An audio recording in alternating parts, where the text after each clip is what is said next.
Hello everyone and welcome to our Tech Tuesday tutorials number 138. Today we give you some tips on tackling that inbox with Gmail labels and search.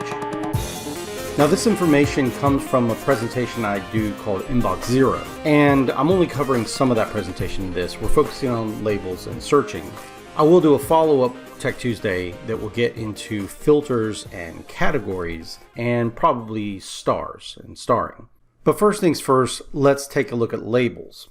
Now you might think of labels similar to folders, but they aren't really folders. With folders, a file or a document goes into one folder, not multiple, while labels are a bit more like hashtags or keywords. An email can have more than one label. You can assign it to multiple. And then whenever you go to that label, you'll see it pop up there. So this one exists in Inbox, Projects, Support, and Reports, where I'm at. If I come into this email, I can then remove these labels and assign other labels.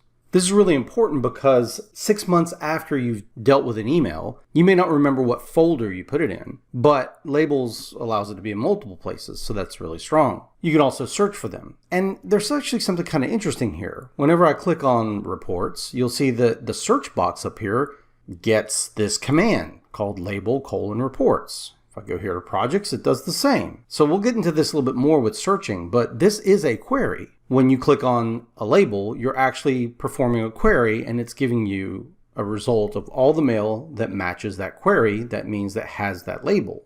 So here's kind of an interesting fact. There really are no folders, no locations. You can move things into a label, but you're not really moving anything. There's only labels. And inbox, sent, spam, trash, all of these are labels. And the archive function, when you archive an email, really just removes the inbox label. That's all it does. It maintains all other labels that you have on there. It just gets rid of the label called inbox. And trust me, it is a label. If I come over here to projects and I see this email from Dave about Dell's flash sale is labeled inbox and support. Just like any other email, it's got its own label, and inbox is a label. So I can come over here to an email and I can choose to archive it. But that really is just the removal of the inbox. So where do all these emails go when you archive them? Well, nowhere really. They are and always have been in the all mail section. All mail shows you all of your mail, all of it, no matter if it's in a draft, no matter if it's, anything, except for trash. Trash and spam are kind of special. They're excluded from this, but for the most part, that's where all of your mail is going to go. So this is why Gmail is a search-based email and why it's more effective than folder-based emails in a sense, because, well, everything's kind of in just one giant area and it's segmented by these labels and things can exist in multiple places. And the search is strong in Gmail. Obviously, it's powered by Google, right? All right, so a couple of other things about labels. You'll notice that over here, the labels, I can see them on the side. Also, you'll notice that I have a more here and there's even more labels here. Including some categories and everything else. If you go all the way down, you can manage your labels, which make it a little easier to kind of manage them in one page, in one area here, instead of having to kind of micromanage them over here. Now, for any given label, you can see it's got its own pull down. It pops up as you hover over it. If I come over here to receipts, I can pull this down and I can do some things like assign a color. That's how I got some of these that have colors on them. And you can see the color shows up here as well. You can even customize your color. There's a little curious thing here that says in label list, show if unread, and hide. Basically it means, do you want to see this label in the label list, or do you only want to see it if there are unread messages? So let's say I set this to show if unread, then it goes away because none of these messages are unread. But if I check one and I say, okay, let's make it unread, then receipt shows up with one unread message. Let's try it again. Mark those as unread. It shows up with 2 unread messages. And I can see then that that's something I need to deal with. So that's an easy way to kind of keep your labels and your label list a little bit smaller and you don't have to scroll as much. Now there's an option here to show in message list, and I would not mess with this. Basically what this does, if you hide this, then it does not show the label in the subject line up here. If you're doing a whole lot of labels, it sometimes can be hard to read the subject if you've got like 15 labels on an email. So you may want to turn off some of those, but most of the time you don't have to. Finally, you can go here and edit and change the label, and notice that there's a thing that says nest label under. Nest label under means I can assign a parent label. So let's say that I wanted receipts to be under projects for some reason. I can say nest the label under the projects label. And so receipts becomes a child of projects, which is the parent label.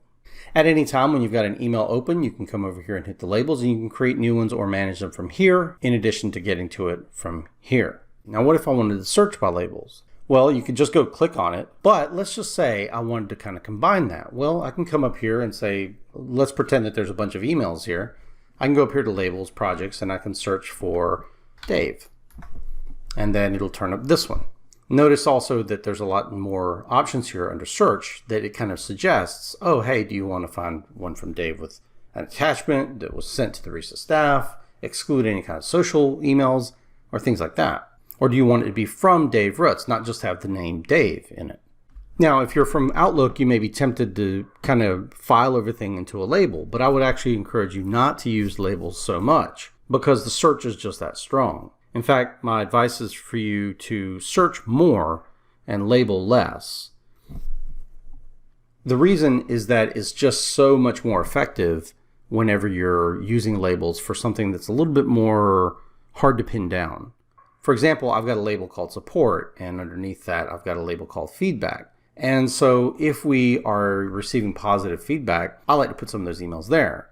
That's not something I can easily search for. I mean, what do you search for? The word thank you? Do you search for thankful? Do you search for excellent? What do you search for? So that's a squishy one. It's not like a label for all emails from Dave or Mr. Smith. Those I can actually search for. Those are easy to search for. So major projects, major programs, things like that, those may be a little bit harder to pin down, and I use labels for those. Otherwise, I'm searching. So you can approach search in two different ways. You can either type in search operators up at the top. For example, I can say cancellation.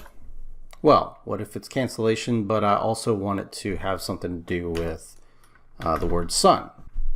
Well, then that narrows it down, right? Or anything from Dave. Or anything from Dave and that has an attachment. If you click on that, it does the same as if I would have typed in the words has attachment. Now, if you like commands like this and typing them in, you can do a Google search for what's called Gmail search operators. I'll put the link in the description. But the other way is to use these nice little helpful suggestions that they pop up here, or to click on advanced search or click on this little search options icon here. And that'll then take you to a bunch of different things that you can specify. Likewise, if you hit advanced search, you get the same thing. So you can search for emails from a particular person to another person with the subject, has words in the body, doesn't have these other words, and is within 6 months of a certain date, and so on. And you can even search within folders. There's a lot here that you can specify that's actually pretty solid. So within very short time, you can narrow down all the emails. Now let me make sure you understand this. This search searches all mail, which means it searches things that you have archived. Because remember, archiving isn't really what you think of as archiving. Archiving is just getting it out of the inbox. And you should get things out of your inbox as much as possible. In fact, there are some search operators that work better than this advanced search, and it might help you. Let's say that you've got 10,000 emails in your inbox, which is likely if you've been teaching for a little while and you didn't know this about Gmail. This is very common, actually. And you want to do like a little inbox intervention. Well, one of the things I mentioned is that you can do a search with a specific operator called older than. And if you combine that with inbox, you can do a search for within the label inbox, all emails older than a certain time. You might set that threshold at 1 month, 3 months, 6 months, whatever. And it'll show all the inbox emails, all the emails in your inbox that are older than that time. So let's try that. Inbox older than, let's say, 3 months. Now we're searching our ETC email, which doesn't have all of my personal emails in there for privacy's sake, but it should work. So I'm going to come in here and say label inbox older than, let's say, 3 months. So this is all the emails that are older than 3 months. I can verify that. And it's 1 to 50 of many. So you may be in that situation too, where you had thousands and you just said, if it's been 3 months, I probably am not going to be able to answer it and I'm not going to get back to it. So I'd like to get it out of my inbox.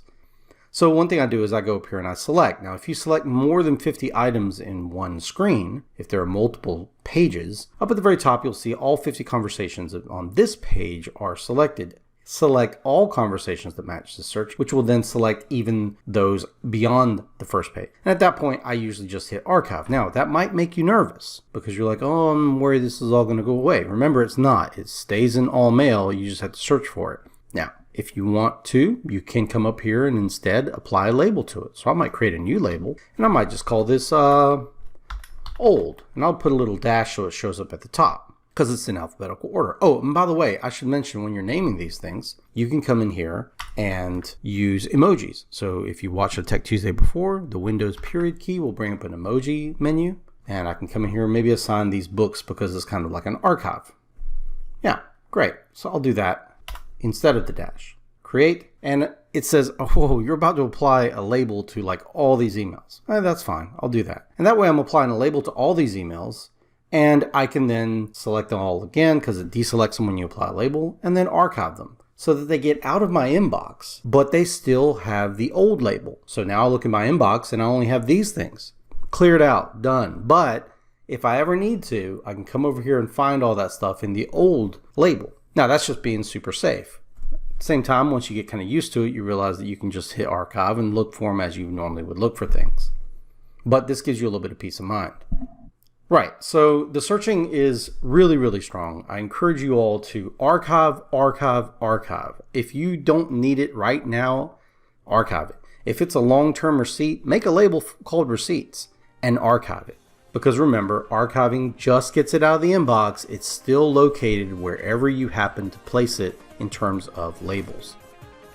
In the next video, again, we're going to get into filters and categories, so stick around for that one. So I hope you all enjoyed this video, and I hope you found it useful. And if you did, go ahead and hit that like button. Heck, why not support us and click that subscribe button. Click on the bell icon to receive email notifications. Leave a comment or idea for a Tech Tuesday video below.